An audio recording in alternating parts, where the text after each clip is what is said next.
Hello साथियों, कैसे हैं आप सभी लोग। आशा करते हैं आप सभी लोग स्वस्थ मस्त होंगे। तो आइए, जो 10th क्लास में स्टूडेंट हैं और 2025 की जो है बोर्ड परीक्षाएं देने जा रहे हैं, इसके लिए हम ऑब्जेक्टिव टाइप क्वेश्चनों की श्रृंखला लाए हैं, जिसमें 20 नंबर आपके जो मिलते हैं उसके लिए ये क्लास देखना आपके लिए बहुत ही लाभदायक होगा। हम बायोलॉजी का सेक्शन करा चुके हैं, इसके पहले का अगर वीडियो नहीं देखें तो आप चैनल में जा करके प्ले लिस्ट में देख सकते हैं। यहाँ पर देखिए, हम लेसन नंबर 7 में आ चुके हैं, जीव जनन कैसे करते हैं। इस टॉपिक को पढ़ेंगे तो पहले थोड़ा समझ लेंगे कि इसमें दो तरीके का जनन होता है, अलैंगिक जनन और लैंगिक जनन, असेक्सुअल रिप्रोडक्शन और सेक्सुअल। यहाँ पर देखिए, अलैंगिक जनन में विखंडन आता है। विखंडन दो प्रकार का होता है, द्विविखंडन, बहुविखंडन। देखने विखंडन जो है साथियों अमीबा में देखने को मिलता है। अमीबा में सामान्य परिस्थिति में द्विविखंडन होता है, बाइनरी फिजन, और जब विशेष परिस्थिति रहती है, जब पानी की कमी हो जाती है, तो बहुविखंडन होता है यहाँ पर। इसके बाद मुकुलन आपको देखने को मिलता है, हाइड्रा जैसे जीव में मुकुलन आपको देखने को मिलेगा। वहीं पर खंडन देखने को मिलेगा आपको बीजाणुओं द्वारा, अलैंगिक जनन, और कायिक प्रवर्धन द्वारा। कायिक माने बॉडी यानी शरीर द्वारा। प्राकृतिक कायिक जनन और कृत्रिम कायिक जनन दो प्रकार का होता है। कृत्रिम कायिक जनन के अंतर्गत आता है कलम लगाना, दाब लगाना, खूंटी बांधना, पैबंद लगाना या रोपण करना। वहीं आप लोग देखेंगे कि लैंगिक जनन मानवों में भी होता है और पुष्पी पौधों में भी होता है। तो पुष्पी पौधों में जो पुरुष जनन तंत्र के भाग पुतंत्र, परागकोश और योजी होता है, और पुष्प का मादा भाग जो होता है अंडाशय, वर्तिकाग्र और वर्तिका होता है। वहीं पर अगर देखोगे नर जनन तंत्र, जिसमें आते हैं वृषण यानी टेस्टिस, जिसमें शुक्राणु बनते हैं, आदिवृषण यानी एपिडाइडिमिस या एड्रिनल इसको भी कह सकते हैं, एड्रिनल ग्लैंड यहाँ पर होती है, आदिवृषण।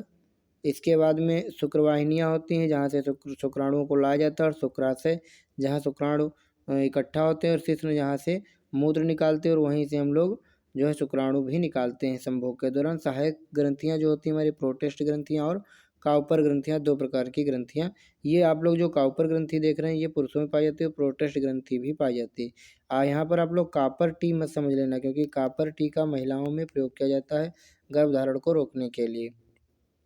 वहीं स्त्री जनन तंत्र का भाग देखोगे तो अंडाशय, अंडवाहिनियाँ, गर्भाशय, योनि और सहायक ग्रंथियाँ होती हैं। आइए अब चलते हैं सीधे हम लोग क्वेश्चन पर, देखते हैं ऑब्जेक्टिव टाइप क्वेश्चन। पहला आपके सामने आ गया कि डीएनए के दोनों तंतुओं को आपस में जोड़ते हैं। जो डीएनए के दोनों तंतु होते हैं इनको आपस में किसके द्वारा जोड़ते हैं, तो आपस में जोड़े जाते हैं हाइड्रोजन बॉन्ड के द्वारा, जो कि कमजोर बंध होता है, इसके द्वारा जो है बांधा जाता है।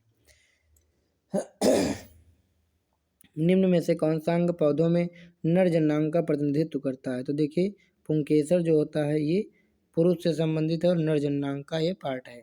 वही अंडाशय, जायांग और वर्तिकाग्र ये सब फीमेल पार्ट है।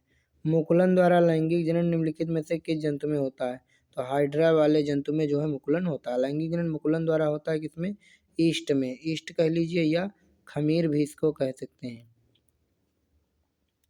चलिए अगला क्वेश्चन देखते हैं। यहाँ पर पुष्प में कितने भाग होते हैं, तो पुष्प में 4 भाग होते हैं। आपने पढ़ा होगा पुंकेसर, स्त्री केसर, दल, वाह्य दल।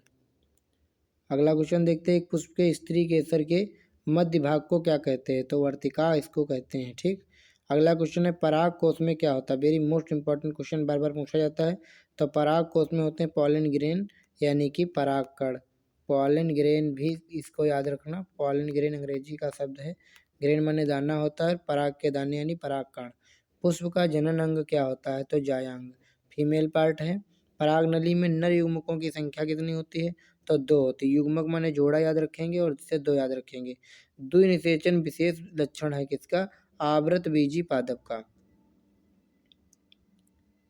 आवृत बीजी मतलब ऐसे बीज होते हैं जिन पे आवरण होता है। निषेचन के बाद पुष्प का कौन सा भाग फल में बदल जाता है, तो अंडाशय जो है फल में बदल जाता है साथियों। आइए देखते हैं अगला क्वेश्चन। यहाँ पर निषेचन के दौरान परागण से निकलने वाली पराग नलिका सामान्यतः किसके द्वारा बीजांड में प्रवेश करती है, तो अंड द्वार के द्वारा प्रवेश करती है। अगला क्वेश्चन है, निम्नलिखित में से मानव में मादा जनन तंत्र का भाग नहीं। Very very most important question है।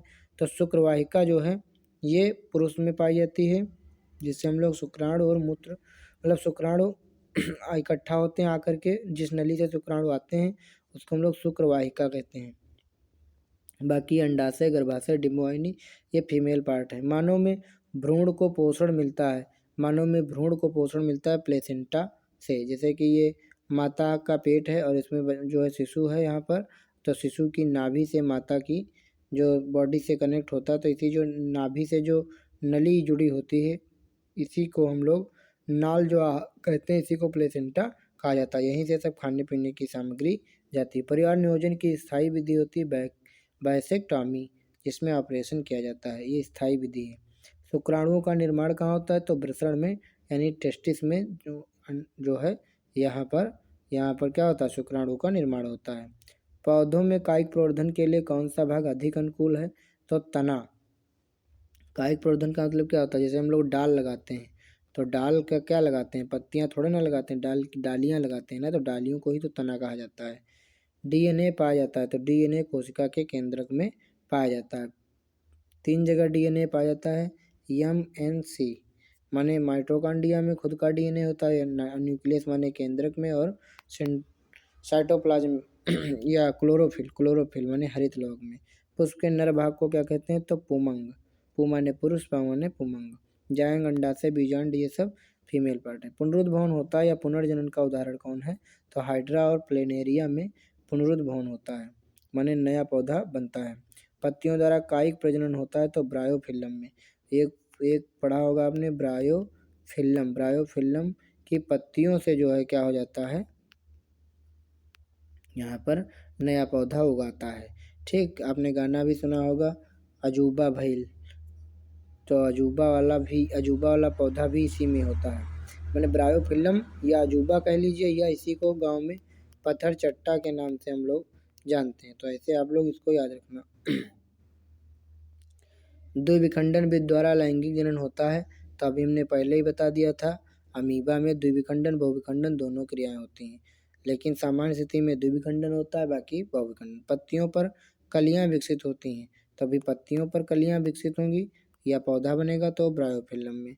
अगला देखते हैं, निम्न में से किस पौधे में पुष्प एक लिंगी होते हैं, तो पपीता में पुष्प एक लिंगी होते हैं। मादा जनन तंत्र के भाग में लूप या कापर टीका स्थापित किया जाता है, तो गर्भाशय में स्थापित की जाती है। सामान्य एक लिंगी नर पुष्प में नहीं पाया जाता है, तो वर्तिकाग्र। सामान्य एक लिंगी नर पुष्प में नहीं पाया जाता है, तो वर्तिकाग्र उसमें नहीं होता है, एक लिंगी में, जैसे पपीता हो गया। मुकुलन पाया जाता है, तो मुकुलन हाइड्रा और प्लेनेरिया में होता है। हाइड्रा में प्रजनन होता है, तो बाई बडिंग यानी मुकुलन के द्वारा। चलिए मिलते हैं नेक्स्ट वीडियो में, तब तक के लिए धन्यवाद।